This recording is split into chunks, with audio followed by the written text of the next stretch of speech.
Hey, what's up you guys? It's Robin from REVIEW+, and today I have Demoncism and Sophomore Slump analysis and review. Now, these two episodes are very focused on ships, Tom Star, Jarko, Starko. The ship war has officially begun for season 3.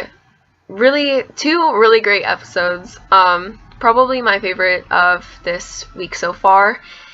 And, let me get into Demoncism. So it kind of starts off with Star leaving a message to Tom about wanting to get that corn shake. I initially thought in my promo analysis, the promo that she was, calling someone in, I thought it was Marco because she usually makes this face when she's being awkward around Marco. But no, it was Tom. I didn't know that she would have feelings for Tom so fast, but apparently it's a thing, it's happening, and then Ponyhead kind of shows up, really sweaty at first, because she's not supposed to tell Star this, because Tom specifically told her not to tell Star that he's having a demoncism, and that Ponyhead basically told Star that he's gonna ruin himself. Even shows her a video of her one of many ex-boyfriends, how he used to be, all smashing guitars, all rock and stuff, and then they go to him for directions, and we can see that he's pretty much a nerd now, so, after the demoncism. And, this scene is kind of long and irrelevant, but, the comedy is based off of making fun of how employers have to repeat certain phrases like a robot all the time. So that's the joke on this scene. And you can see Ponyhead is pretty upset about, her ex-boyfriend not acknowledging her. So before they go to the demoncism, and Ponyhead, it's a really funny scene because she tries to distract all the people in the cloaks, and Star sees Tom, and she's like, "Oh, you look so nice," and I was like, "Whoa, Star, whoa." Yeah, but anyways, so she starts talking to Tom, and she's like, "You're gonna make a big mistake, and that he shouldn't be doing this to get her attention." But then Tom's like, "No, I'm doing this because I genuinely want to. I didn't even want, you to know about it." And, you can see how much he wants to really change, and he's really getting that character development that I hope for, eventually for Tom. He really does want to change, not because of Star like in season 1 and season 2, but because he wants to be a better person. And he even talks about how Star is inspiring him when she, wants to be a better princess herself, and it's inspiring him to be a better prince. But Star's like, you can't just zap your personality away like this, and he gets mad, and he's like, "I have problems that I need to get rid of. See, this is a problem." And that she can't and says that she can't stop him from doing this, and she's like, "Fine, whatever." And she leaves, and basically, yeah, she leaves, and Tom kind of takes the demoncism as a joke. Not really a joke, but not very serious. It's all for show. But turns out he's wrong when they put the liquid thing on his face. And so he goes all demon, and everything kind of bursts into blue flames, and everything exploded. So Star goes back for him, but when she tries to get the chains off with magic. It doesn't work, and this surprises her. Now, the creators are obviously like trying to do an emphasis on this because it showed her really surprised for a few seconds there, and I'm not really sure what significance that spell had and why it was significant that it didn't work, but that's just something to think about. So Star stares up at Tom, and then she holds him and says, "Tom, it's okay, I'm right here." And I mean, this moment like is really what arced Tom Star as a ship. And I mean, you can see that Star really does actually care for Tom in, you know, in this scene. And it's a really like heartfelt moment here. So then Tom wakes up, and Star is like pacing in the room, pacing back and forth. You can see that she's really worried for him when she asks if he's okay when he finally wakes up. And then the guy in the cloak shows up, and he shows the little demon that they got out of Tom. They're like, "Oh, the Demoncism was a success." Tom's like, "Yes," but then the cloak guy reveals that there are thousands more of those demons in Tom, and that it will take 13 years of Demoncisms to finally get all of them out. And Tom's like, no, I'm going to be an evil demon forever. But Star says that the important thing is that he wants to improve, and that he can still do that with those little demons inside. And Tom smiles and tells the cloak guy that he is not coming back to another Demoncism. So then they're seen holding hands with their toys that they're allowed to get out of the toy box. And they're talking about getting corn shakes together, which is their date. But then Ponyhead walks up and she's like, "You guys got to be kidding me." She gets so mad. And they just look down, and yep, they're holding hands. And I mean, you can't tell me that they did not know they were holding hands. Like, obviously, Tom Star is really a thing now. It's happening. It's here. It's real. And I mean, obviously I like it. Like, Tom's finally getting his character development, and it's just like so great for the story. Plus they're pretty cute together, so you know, there's that. And I mean, on the other side of this crazy episode, there is Sophomore Slump. Now, this episode is pretty opposite to Demoncism. You know, it starts out in the Diaz's house, and Marco's seen like on the couch in his cape, and like his mom tries to tell him that, you know, he's kind of annoying everyone with this whole cape thing. And you can see that when he's playing like a spin on Dungeons and Dragons with Ferguson, Alfonso, and Jana. And I mean, like, when they ask him how to get out of that certain situation, he starts talking about how, like, you gotta use the butter and go into the vents. Obviously talking about what he done on Muni, and they're like, "No, that's against the rules, like, you can't do that." And he goes on bragging even more about destroying Toffee, whispering spell, and he's pretty full of himself, like, honestly, this whole episode, but like in this scene. Then Ferguson and Alfonso just straight up leave because he's being annoying, and Jana straight up tells Marco that they left because he's being annoying.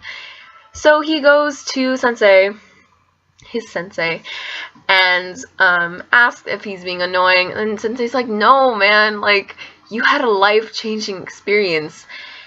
And then he's like, oh, we can be cape bros, and he brings out a cape, and Marco's just like, it's no big deal, but I actually earned my cape. Like, I'm a knight, I earned my cape.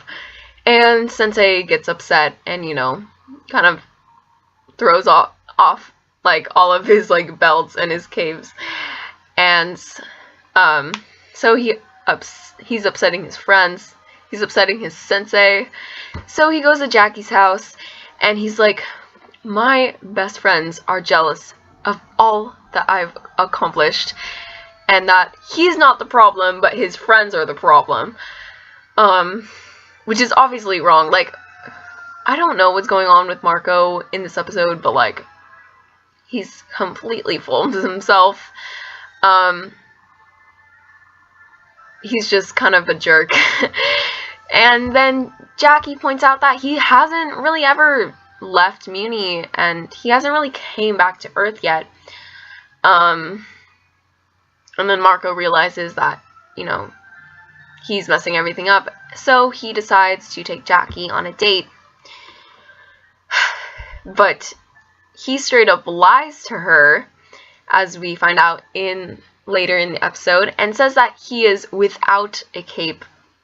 He straight up tells her that, and that he's ready to take her on a date. So they go on the date, and it's a really cute date. Very cute. They go to the pier, they play games. And, oh yeah, see right there. And then, they go to a restaurant. I don't know why I had an accent there. Anyways, so they go to the restaurant, and then they want to free this lobster, so they throw it back into the pier. And Marco says, wow, he didn't even say goodbye. And, I mean, Jack is kind of like, wait, what? And my theory is that Marco's head is totally just like on Muni and what happened with Star in this episode. So when he says that, he's kind of, you know, subconsciously referring to Star during Star Crushed, how she left without, you know, really saying goodbye. And I think that relates to Star Crushed. And then they're being all cute, you know. They're a couple. They're pretty cute. I mean, Jarko's cute. Don't get me wrong, but like, yeah. Okay, so they're being cute. It's there. It happened, and they're watching the sunset. And Marco says he finally feels like he's back on Earth. So Jackie goes and hugs him, and Marco says that there's no place he'd rather be. Lies. So Jackie, when she's hugging him, she realizes that he's still wearing his cape. How did that get in there? Marco straight up tries to deny it, but at the same time it's kind of sarcastic because of course he can't deny it any further than that. And Jackie's like,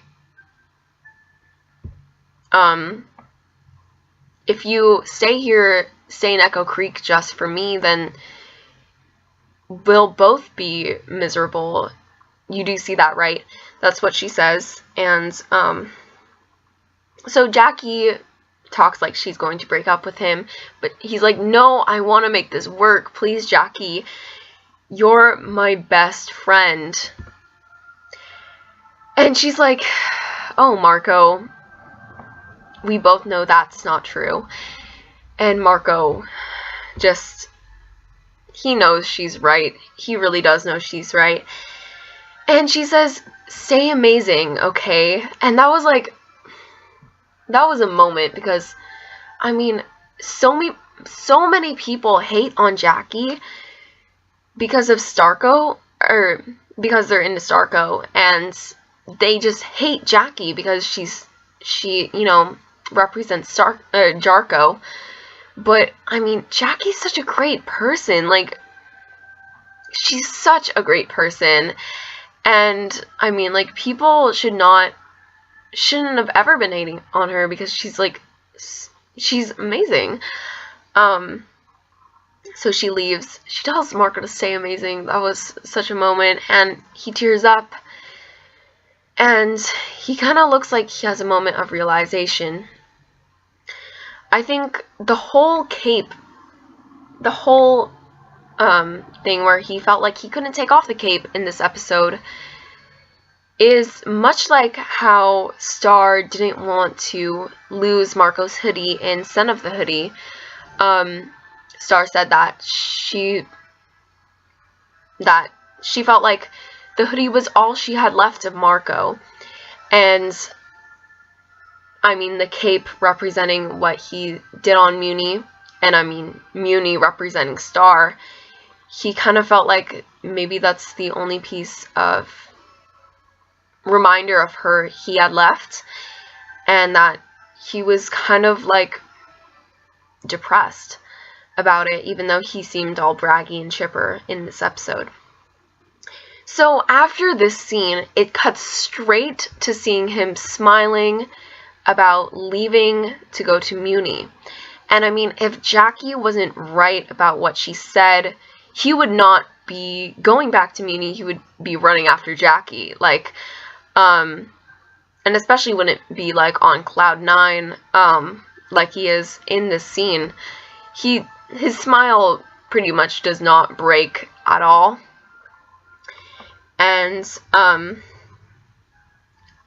funny scene in this, well, everybody kind of says goodbye, and, like, basically, I found this funny, because, like, really, you're letting your kid go to Muni by himself, another dimension, and, his dad's kind of, like, realizing that, like, why are we letting him do this? Because it really does not make sense, but that's why it was so funny. So then he leaves, and he steps out of the portal, smiling. He takes off his bag, and he just looks at Muni. He's obviously really happy to go back to Muni, and everything that Jackie said is true. Yeah, I mean, like, prepare for the Tom Starko war, you guys. Like, it is happening, is real. And, I mean, it's like, in this episode, it's really praising Tom, or not in Demoncism and Sophomore Slump. For the audience, it's like, its goal is to, like, praise Tom and make him have that character development and see that Tom Star is happening, and, you know, kind of, like, shine a light on Tom while they're showing Marco being kind of a jerk and bragging full of himself. So they're kind of, like, upping Tom and, like, you know, downing Marco to get the Tom Starko war really happening. And I mean, on social media, like, so many people are converting to Tom Star and shipping both Tom Star and Starko. Yeah, these two episodes really set the audience up, you know, for a war inside their hearts. Yeah, I mean, like, in the next, they can't just, so, I mean, Marco's gonna go back to Muni and find Tom and Star together as a couple, it seems like, and, I mean, like, Starko's not just going to happen, because there's so much that happened for Tom Star. Like, Tom is finally becoming a good person, and I mean, if Star was to leave him for Marco, it would just make him do a 180 and, like, turn him completely evil, like, not evil, but like demon again. And I don't want that to happen. I really like Tom. But yeah, that's all I have for this review and analysis. So if you guys liked it, go give me a like to help me out, and then talk to me in the comments down in the section below, and then subscribe to stay tuned for my next theory. Bye!